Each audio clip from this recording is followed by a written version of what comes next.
When I fantasize about being enormously successful and drowning in dollars and people vying for my approval, the idea, whether I say it or not, is that I will get to a point where I am so successful that I have virtually nothing to lose, where I can just go out and take any risk that I want because I know that it's always going to end well for me. There is such a thing as building a level of security so that you risk less by doing certain things, I guess. But truthfully, the more that you have, the more that you have to lose.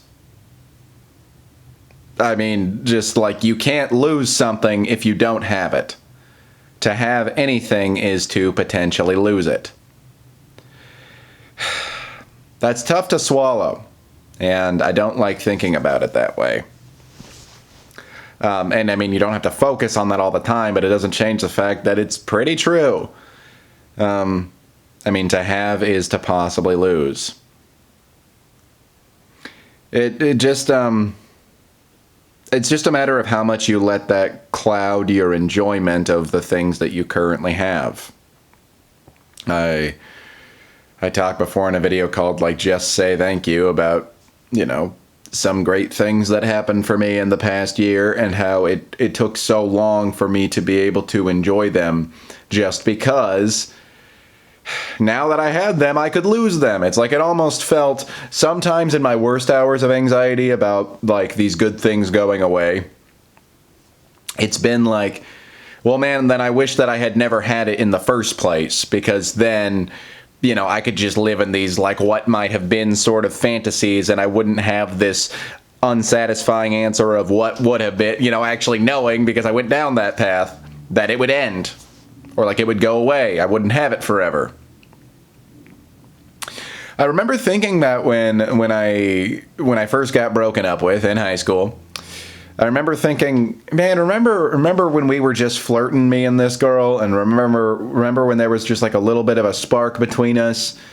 I almost wish that I had just left it at that, because then I could, then I would just have fond memories of just like that spark, and I wouldn't have it, clouded, overshadowed by the sadness of things ending.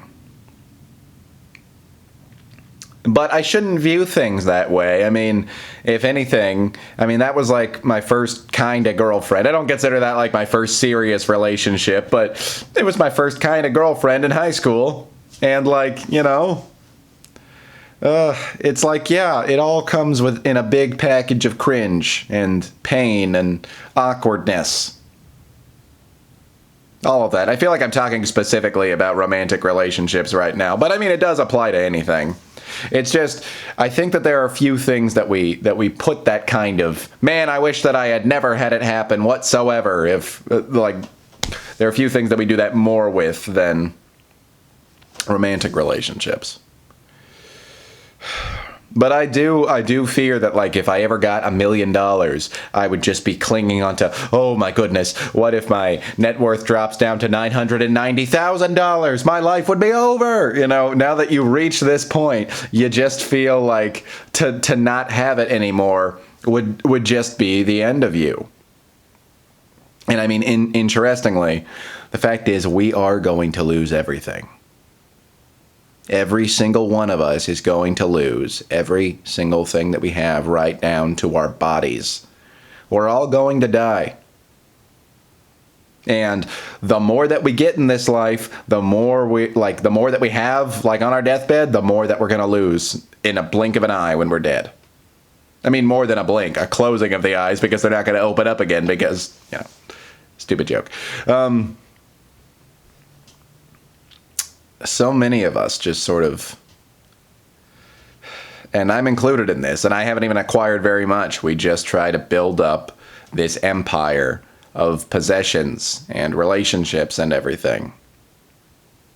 Because we think at a certain point we will reach this magical number of things that we have that they just become cemented and we can't lose them.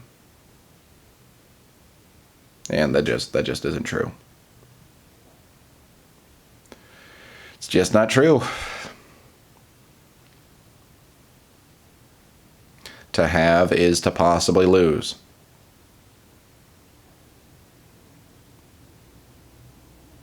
And it's interesting that sometimes it's less about whether or not we could lose something and more just that we don't want to be blindsided by it, or we don't want life to take it away from us. And so sometimes we want to self-sabotage, preempt the losing the thing by just giving it up. And I've done that with opportunities for like careers or schooling.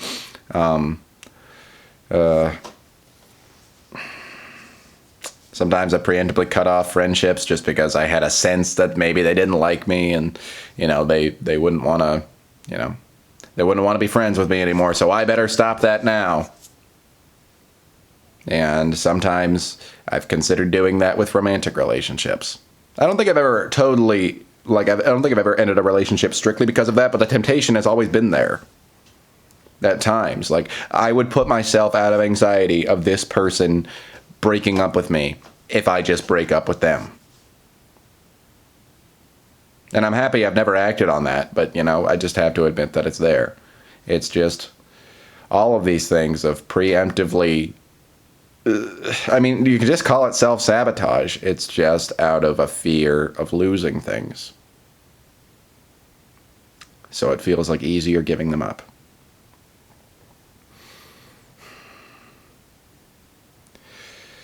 Moral of the story is just appreciate everything that you have and yada, yada, yada, all those trite phrases. It is true, though. It is true. And just remember that you're never impervious to losing. So just lose it. Yeah, yeah, yeah, yeah.